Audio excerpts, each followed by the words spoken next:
তোমরা নষ্ট হইও না। আরে আখেরাত তো আছেই, তোমাদের আগামী পৃথিবী। এলোমেলো করো না তোমরা। একটা ছেলে হইল ফির, এই চরিত্রহীনতা ছাড়ো, নারীর লোভ ছাড়ো, জিনা ব্যভিচারের আসক্তি ছাড়ো, মোবাইলের আসক্তি বন্ধ করো। বাবা আমি অনুরোধ করছি, বাবা আপনাদেরকেও বলি, আপনার 18 বছরের 16 বছরের 14 বছরের ছেলেটা ও যদি বলে পড়ালেখার জন্য বড় মোবাইল দরকার, আমিও বলি দরকার, তাই রাত 12টার পরে কি দরকার? আপনি বলেন মিয়া, আপনি বইয়া বইয়া সিরা খান, আপনি বৈশা বৈশা সাদওয়ানে, আপনারও খেচ্চত খারাপ, আপনিও মিয়া সাদওয়ানে টেলিভিশন চান, এই জন্য আপনার সন্তানও মোবাইলের মধ্যে নর্তকী দেখেন।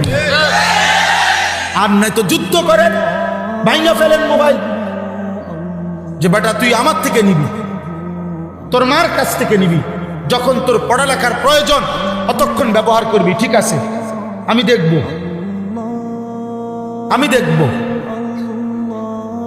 মা বাবার কঠোর নজরদারি না হইলে সন্তান গড়বে কিভাবে? আল্লাহ আমাদেরকে হেফাজত করে।